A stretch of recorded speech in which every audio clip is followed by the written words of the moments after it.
Lab में रखी इस डिश में इंसानी मस्तिष्क की कोशिकाएं हैं। मार्सेलाइज्ड की टीम इन कोशिकाओं को नुकसान पहुंचाने वाले कारणों का पता लगा रही है। ये सारी कोशिकाएं एक नेटवर्क बनाती हैं, एक छोटा मस्तिष्क या यूं कहें कि भ्रूण जैसी संरचना। वैज्ञानिकों ने इनमें एक कीटनाशक डाला और धीरे धीरे नेटवर्क टूटने लगा। फास्ट मोशन में इसे देखा जा सकता है। पशुओं पर परीक्षण कर इसका पता लगाना मुमकिन नहीं। ये इंसान के न्यूरॉन्स हैं। चूहों को विषैले तत्व देकर उनमें होने वाली प्रतिक्रिया को समझने में हमारी दिलचस्पी नहीं है। हम इंसान को लेकर कोई दावा करना चाहते हैं और हमें लगता है कि ऐसा सिर्फ इंसानी कोशिकाओं के साथ प्रयोग करके ही मुमकिन है।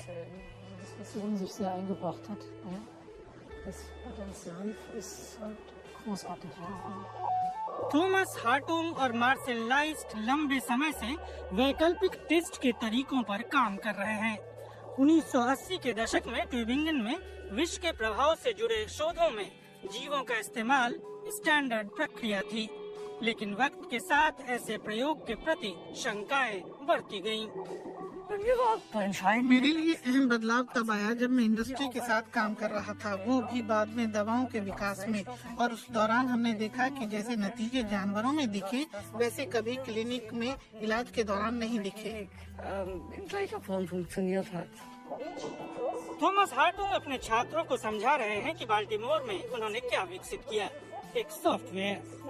ये एक एनिमल टेस्टिंग डाटा बैंक की समीक्षा करता है। नतीजे बताते हैं कि जीवों की एक प्रजाति पर किया गया प्रयोग दूसरी प्रजातियों पर ही सटीक नहीं बैठता।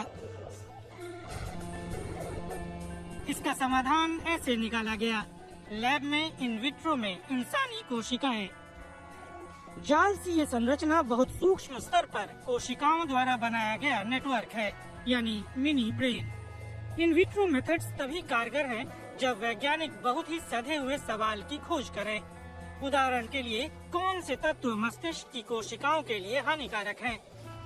जानवरों पर टेस्ट करके भी इनका पता लगाया जा सकता है, लेकिन उसमें बहुत लंबा समय लगता है। दुनिया भर में हर साल 4 लाख खरगोशों पर ऐसे टेस्ट किए जाते हैं, लेकिन थॉमस हार्टुंग ने एक अलग तरीका विकसित किया है। आमतौर पर इस्तेमाल होने वाले पिरोजीन टेस्ट में दवा, वैक्सीन या खून के सैंपल खरगोशों के कान में इंजेक्ट किए जाते हैं। खरगोश को बुखार आया तो पिरोजीन के नमूनों में बुखार का पता चलता है। हार्टुंग के तरीके में खरगोश की जगह इंसानी रक्त का इस्तेमाल किया जाता है। लिक्विड का रंग देखकर पता चल जाता है कि खून में कुछ गड़बड़ है। खोज से लेकर टेस्ट के लिए अप्रूव होने में इस तरीके को 15 साल लग गए। बुरी बात यह है कि आज भी ये टेस्ट शायद ही कभी होता है। विकल्प मौजूद होने के बावजूद कंपनियां अब भी जानवरों पर टेस्ट कर रही हैं। मार्सेलाइज्ड निराश नहीं हैं। 2006 से वे कॉन्स्टेंस में पढ़ा रहे हैं और तब से जर्मनी में उन्होंने काफी कुछ किया है। 10 साल पहले आप इसे रिट्रीव नहीं कर सकते थे। कोई ऐसा शख्स या तरीका भी नहीं था। ऐसा इक्का दुक्का यूनिवर्सिटी लैबों में ही संभव था, लेकिन अब अल्टरनेटिव टेस्ट मेथड्स इस्तेमाल हो रहे हैं और जब कंपनियां दूसरी कंपनियों को ऐसा करते हुए देखती हैं, तो इसका ज्यादा इस्तेमाल बढ़ता है।